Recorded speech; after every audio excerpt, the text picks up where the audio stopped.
Friday, December 20th. And today, I'm wondering about that Cowboys-Buccaneers matchup on Sunday. But there's also 4 huge matchups in college football tonight and Saturday. We'll cover all those games next on Just Wondering. Are all financial advisors fiduciaries? Fewer than you think. Not knowing could reduce your lifestyle. Hi, I'm Mitch Kramer, founder and CEO of Fint Financial. A fiduciary is a regulatory term to reduce conflicts of interest in wealth management. A fiduciary always works in your best interest. A non-fiduciary advisor might put their compensation or company ahead of yours. At Fint Financial, we are certified financial planners acting as fiduciary advisors. To learn more, go to flintfinancial.com or Fint Financial's YouTube channel. In 1993, Bob opened the original Bob's Steak and Chop House on Lemon Avenue. 32 years later, the original Bob still greets you at the original Bob's. And now his sparkling new Bob's at Craig Ranch has opened in McKinney.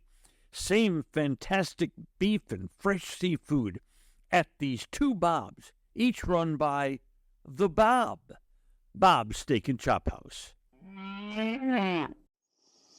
It strikes me that when the year began, if we'd have taken these 2 teams and you'd have said one of them's 8-6 and leading its division, and the other is 6-8 and struggling mightily with almost no hope of making the playoffs, the Cowboys would have been the 8-6 team, and the Buccaneers would have been the 6-8 team. But that's why you got to play the games. The Buccaneers come into this game needing a win.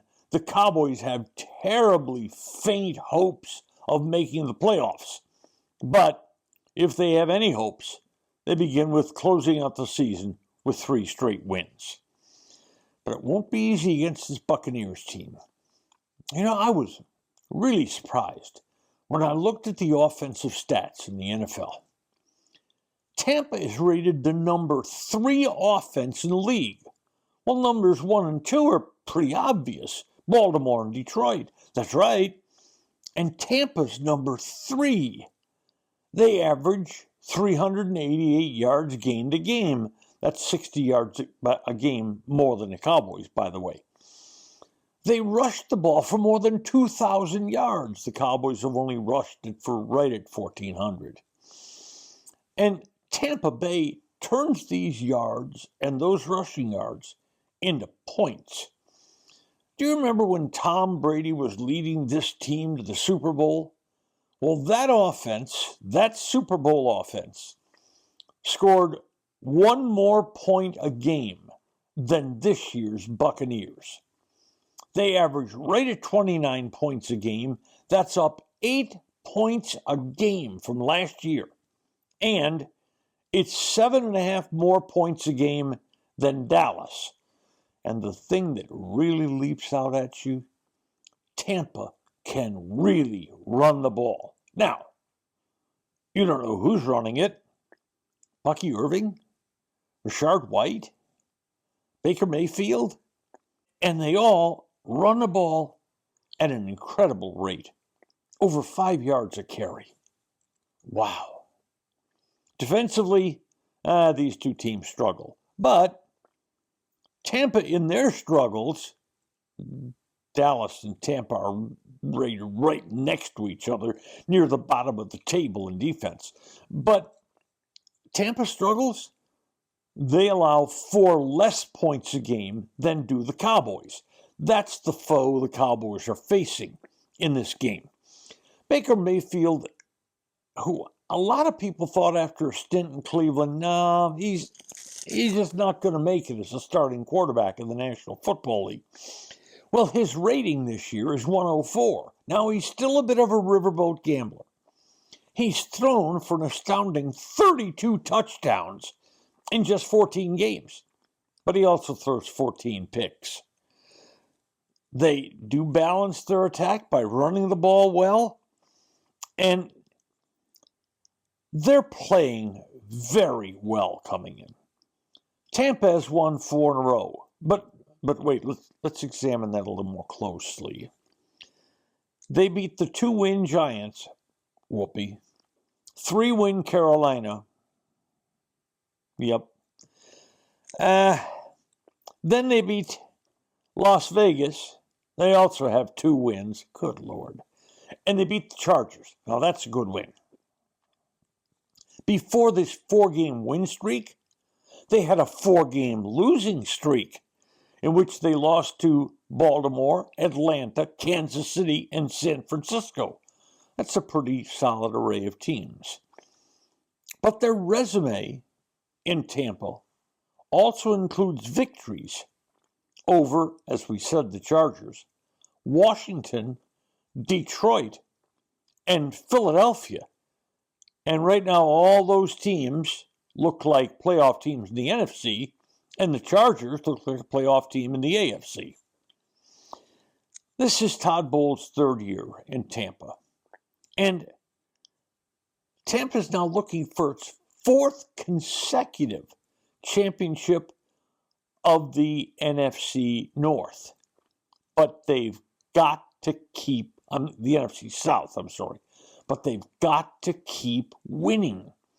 Tampa has only a 1-game lead over Atlanta, which plays the Giants on Sunday. And they don't have the tiebreaker if they and Atlanta finish tied. So Tampa really needs this victory. And Dallas, if they have any hopes at all, really need this victory. And now, on to those college football playoff games. For the last 23 years on KTCK Radio The Ticket, I've anchored the Normathon. It's an all-day broadcast benefiting Austin Street Center for the Homeless. I believe the best homeless center in America. Over those 23 years, the Normathon has raised $9.5 million in cash for Austin Street. And we could not have done nearly that without the incredible help of Crest cars. The centerpiece of every Normathon has been the raffling off of 3 gorgeous Crest vehicles. This year, beginning on Monday, December 2nd, and running through the day of the broadcast of the Crest Cars Normathon, that's the 26th. We'll be selling raffle tickets at $100 each. Here's your chance to win one of 3 beautiful brand new Crest cars, a Cadillac, an Infiniti, and a Volvo. The tickets are easy to get and very safe by going to the website austinstreet.org and clicking on Normathon. Use your credit card. These tickets also make great Christmas stocking stuffers. The winners will be drawn live on the air December 26th at 7:10 p.m. on the broadcast of the Normathon. We will sell no more than 4,500 tickets. The raffle tickets sell out early every year. So again, get your $100 raffle tickets at austinstreet.org and then click on Normathon. You know, in these 4 playoff games, Notre Dame, Indiana tonight, and 3 on Saturday, all the home teams, the seeds number 5, 6, 7, and 8, are favored by more than a touchdown. Is there really more than a touchdown between the number 5 seed and the number 12 seed, the number 6 and the number 11, the number 7 and number 10? Is there really more than a touchdown difference between the number 8 seed and the number 9 seed? You know, when you first look at that, you think, I don't know here. We also have one other odd fact here. These teams have good records, but hardly any of them have a signature win. And that's what makes breaking down these games more difficult. Let's start Friday night for the championship of Indiana. Notre Dame favored 7.5 over IU. IU, one of the great, you've got to be kidding me, stories of the year. Beat everybody but Ohio State, but the everybody that they beat, weren't very good, buddy. They got drilled by Ohio State and they're lost. But look at Notre Dame. Their schedule was pretty darn soft also. And their one loss was to Northern Illinois. I said, Northern Illinois. How in the world did that happen? Is there that much difference between these two Indiana teams? 7.5 points? This could be a very interesting game. Indiana can run the football, and if Indiana can run it and stay in it, this thing could go right to the wire. Next, let's go to midday Saturday afternoon. Texas at home, favored 12 over Clemson. Texas looks awesome on paper, but they don't play games on paper. Their best win is probably over Texas A&M, which struggled mightily to score. The Aggies have an incredibly shaky offense. And by the way, that game, Texas offense wasn't terribly high-powered either. And the Texas offenses, Texas losses, both of them to Georgia, Texas didn't put many points on the board in either of those games either.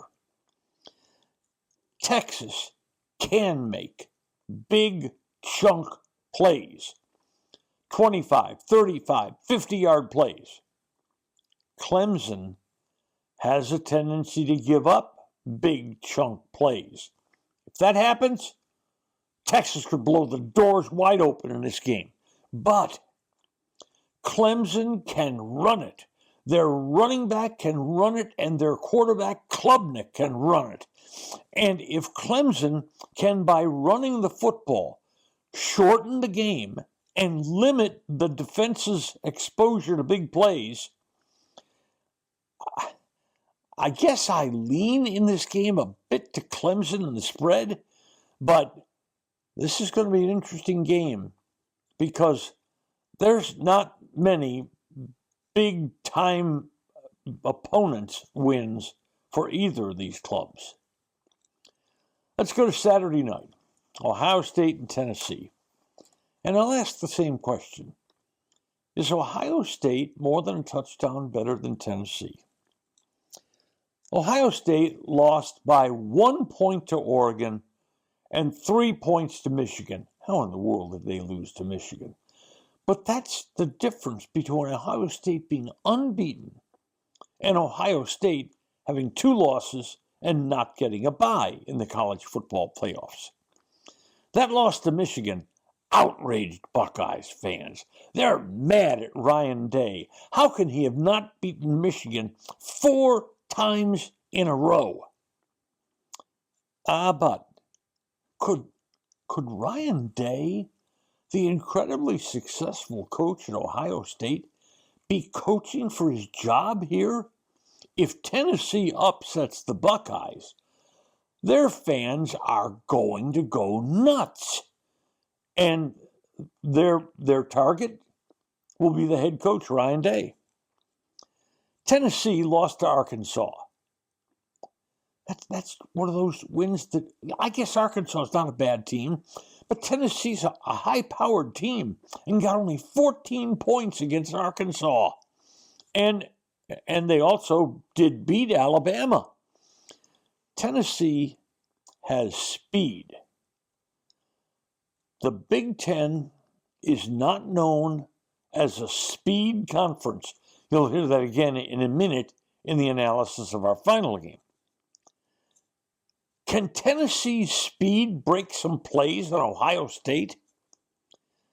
This is an SEC team, a good one, that's more than a touchdown underdog.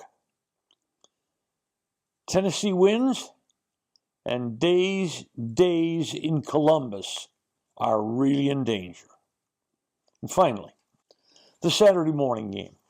Penn State favored 8.5 against SMU. Here's another coach under pressure, Penn State's James Franklin. He simply has a reputation, well earned by the way, of not winning the big one. He had 2 big ones this year, And he lost by a touchdown to Ohio State and by a touchdown to Oregon. Penn State doesn't have a signature win this year, but neither do Texas or Clemson or Notre Dame or Indiana.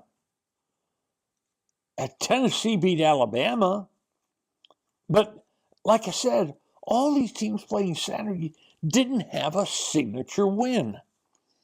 Now, SMU's playing with house money. SMU was picked in the bottom half of the Atlantic Coast Conference as the year began. And here they are in the first round of the national championship playoffs. And this is another team. SMU doesn't have a win over a top 25 team. In fact, when I last looked at the voting for this, SMU doesn't have a win over a top 30 team. But here they are. In fact, probably SMU's best win was when they beat TCU when the Horned Frogs were in an early season funk. But SMU has speed. Remember, you heard that in the last game also, Ohio State versus Tennessee. SMU has speed. They have speed on offense. They have speed on defense.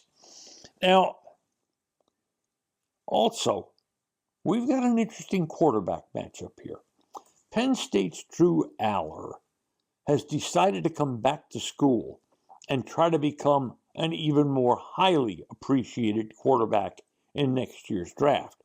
Aller has a chance to move us up into a maybe sometime late first round choice next year. SMU's Kevin Jennings wins. He makes plays. He's an innovator. And he has speed also. Now, can SMU's speed work when it's windy and with a wind chill of 10 degrees? Because that's what it's going to be in Happy Valley on Saturday. Penn State, a power team. SMU, a speed team. Who wins it? Does the weather decide this? Who knows? But let me tell you, if SMU upsets Penn State and James Franklin, their coach, loses another big game, they are going to be very unhappy in Happy Valley. Today's episode brought to you by Fint Financial, Retire Sooner, Better Lifestyle. And by Crest Cars. There's good, there's better, and then there's Crest. And by Bob's Steak and Chop House. Thanks for listening to today's episode of Just Wondering with Norm Hitzges. If you enjoyed what you heard, please hit follow, and a fresh new episode will be delivered to you every Monday, Wednesday, and Friday. And if you know someone who might enjoy our work, please share it with them. I'm Norm Hitzges, and I'm always just wondering about something. And I'm Mary Hitchkus, and I'm just wondering too.